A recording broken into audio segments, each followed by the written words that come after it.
স্ক্রিনে আস্তে আস্তে ফুটে উঠতে শুরু করেছে দুটি হাত। একটার দিকে আরেকটা ক্রমে এগিয়ে যাচ্ছে, যেন অপর পাশের মানুষটির থেকে ভরসা পেতে চাইছে খানিকটা, ঘুচিয়ে দিতে চাইছে দূরত্ব। এমনই একটি ছবি পৃথিবীর বিশাল একটি সংখ্যক মানুষের জীবনের সঙ্গে জড়িয়ে আছে। তাদের বেড়ে ওঠা, ইয়ার্কি, গল্প, প্রেম সব কিছুরই বন্ধু ছিল এই নোকিয়া ফোনের হাত। জন্ম দিয়েছে একটি নস্টালজিয়া। নোকিয়া কি স্রেফ একটি ফোন? অনেকেই স্বীকার করবেন না, সেটাই স্বাভাবিক। একটা আস্ত ব্র্যান্ড কিভাবে যেন আমাদের জীবনের মধ্যেও ঢুকে গেল। আমাদের আজকের এপিসোডে আজ দেখানো হবে নোকিয়ার উত্থান থেকে শুরু করে বর্তমান অবস্থা। অজানা সব তথ্য জানতে ভিডিওটি না টেনে শেষ পর্যন্ত দেখতে থাকুন। প্রথম দিকে নোকিয়া রাবারের জুতা, গাড়ির টায়ার, ইলেকট্রনিক্স উৎপাদন, টিভি এবং অন্যান্য যন্ত্রাংশ তৈরি করত। তবে একটা সময় মোবাইল টেলিফোনের দিক দিয়ে নোকিয়ার জনপ্রিয়তা বেড়ে যায়। নানা রকম নিত্য নতুন মডেল এবং সুবিধা দিয়ে প্রায় 70% বাজার বহুজাতিক কোম্পানিটির দখলে ছিল। কিন্তু নোকিয়া কোম্পানির মুদ্রার ওই পিঠ দেখতেও বেশি সময় লাগেনি। পরবর্তীকালে প্রায় 544 কোটি ইউরোর বহুজাতিক এই প্রতিষ্ঠানটির স্মার্টফোন বিভাগ কিনে নেয় সফটওয়্যার কোম্পানি মাইক্রোসফট। এরপরেই কমতে শুরু করে একসময়ের জনপ্রিয় মোবাইল নোকিয়ার বেচাকেনা।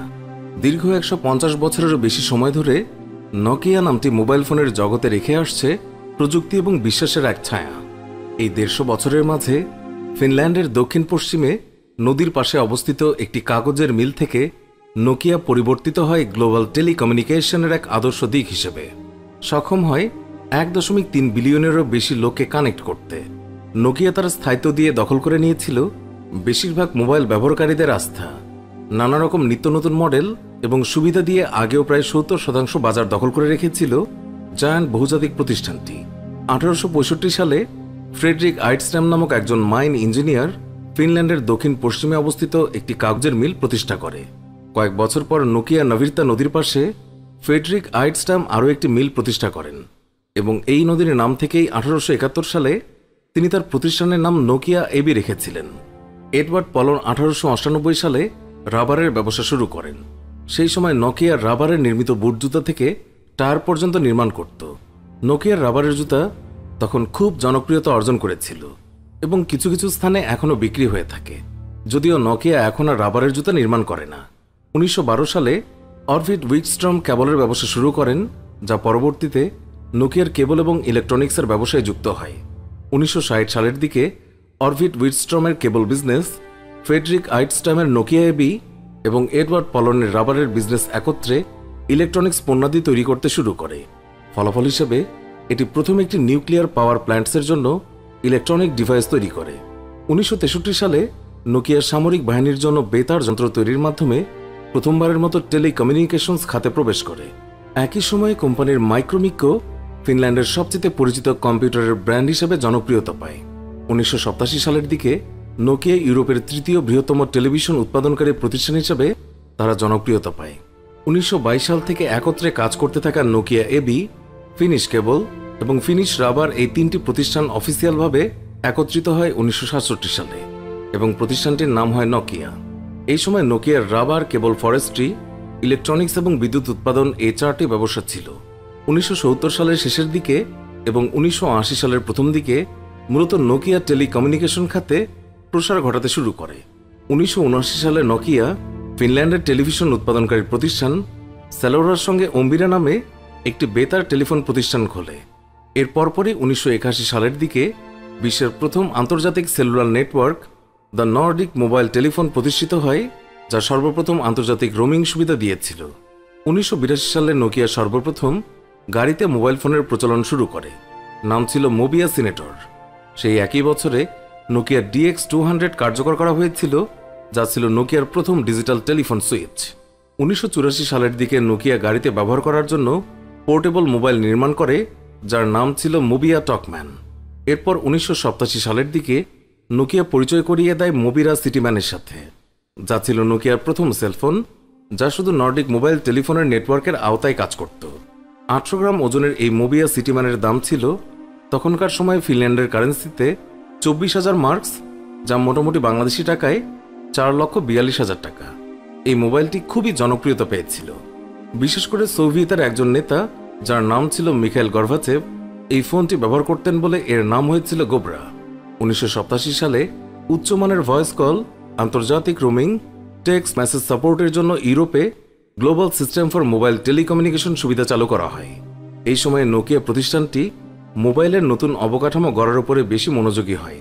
1992 সালে নোকিয়ার নতুন সিইও জার্মা ওলিল্লা শুধু নোকিয়ার মোবাইলের ব্যবসা এগিয়ে নেওয়ার সিদ্ধান্ত নিয়েছিলেন এবং ফলশ্রুতিতে নোকিয়ার রাবার, কেবল, অন্যান্য ইলেকট্রনিক্সের ব্যবসা বিক্রি করে দেওয়া হয়। 1994 সালে নোকিয়া 2100 সিরিজের মোবাইল ফোন বের করে, যার মধ্যে দিয়ে সর্বপ্রথম নোকিয়া টিউন প্রকাশ পায়। টিউনটি নেওয়া হয়েছিল 1900 দশকে ফ্রান্সিসকো টরেগার করা গিটারের গ্র্যান্ড ভালস নামের একটি কম্পোজিশন থেকে। এই রিংটোনটি সম্ভবত বিশ্বের সবচেয়ে বেশিবার ব্যবহার করা হয়েছে। নোকিয়া 2100 সিরিজের ফোন সমগ্র বিশ্বব্যাপী তুমুল জনপ্রিয়তা পায় এবং প্রায় 20 মিলিয়ন সেট বিক্রি হয়। মজার ব্যাপার হচ্ছে, নোকিয়ার 2100 সিরিজ নিয়ে টার্গেট ছিল মাত্র 4 লক্ষের মতো। 1994 সালে বিশ্বের সর্বপ্রথম স্যাটেলাইট কল করা হয়েছিল নোকিয়ার জিএসএম হ্যান্ডসেট থেকে। স্নেক বাইটস নামে 1997 সালে নোকিয়ার 6110 মডেলের মোবাইলে সর্বপ্রথম স্নেক গেমটি দেওয়া হয়েছিল এবং 2010 সাল নাগাদ গেমটি প্রায় 350 মিলিয়ন মোবাইল ফোনে ব্যবহৃত হয়েছে। জার্মা ওলিল্লা শুধুমাত্র সেলফোন ব্যবসার দিকে মনোযোগী হবার সিদ্ধান্ত এবং প্রথম থেকেই জিএসএম নেটওয়ার্কের পেছনে বিনিয়োগের ফলশ্রুতিতে 1998 সালে বিশ্বের সেরা সেলফোন নির্মাতা হিসেবে নোকিয়া আবির্ভূত হয়। 1996 সাল থেকে 2001 সালের মাঝে নোকিয়ার প্রফিট স্কেল 6.5 বিলিয়ন ইউরো থেকে 31 বিলিয়ন ইউরোতে উপনীত হয়েছিল। সেই সময় মোবাইলের ফিচার যোগ করার প্রক্রিয়া শুরু হয়েছিল, যেমন সেই সময় মোবাইলে ইন্টারনেট ব্যবহার শুরু হয়। তদুপরি তখন থেকেই মোবাইলে কেবল কথা বলার বাইরেও যেন অন্যান্য কিছু কাজ করা যায়, সেই চেষ্টা শুরু করা হয়। 1999 সালে নোকিয়া তৈরি করে নোকিয়া 7110। নোকিয়া 7110 মডেলের সেলফোনটি যাতে ইমেইল আদান প্রদানের সুবিধা ছিল। এরপর 2001 সালের নভেম্বর মাসে নোকিয়ার প্রথম বিল্ট ইন ক্যামেরা সম্বলিত মোবাইল ফোন নির্মাণ করে, যার মডেল নাম্বার ছিল 7650। ভিডিও ধারণ ক্ষমতা সম্পন্ন মোবাইল ফোন নোকিয়া 3650 নির্মাণ করা হয় 2002 সালের সেপ্টেম্বর মাসের দিকে। 2002 সালেই নোকিয়া তৃতীয় প্রজন্মের সুবিধা সম্পন্ন 3G মোবাইল ফোন নির্মাণ করে, যার মডেল ছিল নোকিয়া 6650। 3G সুবিধার ফলে তখন দ্রুত ওয়েব ব্রাউজ, মিউজিক ডাউনলোড এবং টিভি দেখার সুবিধা পাওয়া গিয়েছিল। 2005 সালের দিকে নোকিয়া সর্বপ্রথম এর সবচেয়ে বিক্রি হওয়া মডেল নোকিয়া 1100 নাইজেরিয়াতে প্রথম বিক্রি শুরু করে এবং সেই সময় বিশ্বব্যাপী মোবাইল সাবস্ক্রাইবারের সংখ্যা 2 মিলিয়ন ছাড়িয়ে যায়। 2 বছর পর নোকিয়া 5 নম্বর হিসেবে সবচেয়ে দামি ব্র্যান্ডগুলোর তালিকায় নিজের জায়গা করে নেয়। 2009 সালের দিকে 1 দশকেরও বেশি সময়ের মধ্যে প্রথমবারের মতো কিছুটা হলেও লোকসানের মুখ দেখতে হয় নোকিয়াকে। এর কিছুদিন আগে গুগলের মোবাইল অপারেটিং সিস্টেম অ্যান্ড্রয়েড চালিত প্রথম স্মার্টফোন HTC বাজারে আসে, যা সেই সময় খুব বেশি জনপ্রিয়তা পায়। বর্তমানে অ্যান্ড্রয়েড চালিত ডিভাইসের বাজার দখল প্রায় 60%। নোকিয়া অ্যাপেলের আইফোন এবং অ্যান্ড্রয়েড ডিভাইসের কাছে বাজারে হাঁটতে থাকে। লোকসান রুখতে সিইও হিসাবে যোগ দেন মাইক্রোসফটের নির্বাহী স্টিফেন ইলোপ। স্মার্টফোন উৎপাদন কার্যক্রম আরও সুগঠিত করতে তিনি 1800 কর্মী ছাঁটাই করেন। 2011 সালে নোকিয়া মাইক্রোসফটের সঙ্গে কাজ করার কথা ঘোষণা করে। এরপরে নোকিয়া নিজেদের অপারেটিং সিস্টেম সিম্বিয়ান বাদ দিয়ে প্রথমবারের মতো মাইক্রোসফটের অপারেটিং সিস্টেম উইন্ডোজের ওপর ভিত্তি করে বাজারে প্রথম উইন্ডোজ অপারেটিং সিস্টেম চালিত 2টি ফোন নিয়ে আসে, যার মডেল ছিল নোকিয়া লুমিয়া 800 এবং লুমিয়া 710। এখন পর্যন্ত নোকিয়া বেশ কিছু উইন্ডোজ ফোন বাজারে এনেছে, কিন্তু নোকিয়ার মাইক্রোসফটের সঙ্গে যুক্ত হয়ে উইন্ডোজ অপারেটিং সিস্টেম চালিত ফোন আনার সিদ্ধান্ত ছিল খুবই বাজে, কেননা তখন বাজারে অ্যান্ড্রয়েডের রমরমা ব্যবসা। যুগের সাথে তাল মেলাতে না পেরে 2012 সালে নোকিয়ার সেরা নির্মাতার মুকুটটি হারায় দক্ষিণ কোরিয়ার স্যামসাংয়ের কাছে। আরও 10,000 কর্মী ছাঁটাইয়ের পরিকল্পনা করে নোকিয়া কোম্পানি। এরপর এক লোকসানের ফলে ফিনল্যান্ডের এসপোয় সদর দফতর বিক্রি করে দেয় নোকিয়া। এর আগে টানা 16 বছর ধরে এসপোতেই ছিল নোকিয়ার সদর দফতর। 2013 সালে নোকিয়া তাদের সেলফোন বিভাগটি জায়ান্ট সফটওয়্যার প্রতিষ্ঠান মাইক্রোসফটের কাছে বিক্রি করে দিতে বাধ্য হয়। মাইক্রোসফট নোকিয়া অধিগ্রহণের পর চালু করে অ্যান্ড্রয়েড চালিত মোবাইল ফোন, কিন্তু তারাও আর সেই আগের মহিমায় ফিরতে পারেনি। সেই হাত, সেই গেম, সেই টিউন, নস্টালজিয়া ফিরে এসেছে, কিন্তু নোকিয়ার সেই রমরমা ব্যবসা আর ফিরে আসেনি। একসময়ের নাম্বার 1 ব্র্যান্ড নোকিয়ার অবস্থান এখন মোবাইল প্রস্তুতকারী ব্র্যান্ডের মধ্যে 16তম। ঝিমিয়ে ঝিমিয়ে কোনো হালে চলছে বর্তমানে নোকিয়ার ব্যবসা। প্রিয় দর্শক, নোকিয়া আস্তে আস্তে আমাদের থেকে বিদায় নিতে শুরু করেছে। যাবার বেলায় আমাদেরকে একটি বার্তাও দিয়ে গেছে, তা হচ্ছে কখনো পুরনো জিনিসকে আঁকড়ে ধরে থেকো না, নিজেকে আধুনিকায়ন করে যুগের সাথে তাল মিলিয়ে চলো। নোকিয়ার কোনো মোবাইল ফোন কি আপনারা কখনো ব্যবহার করেছেন?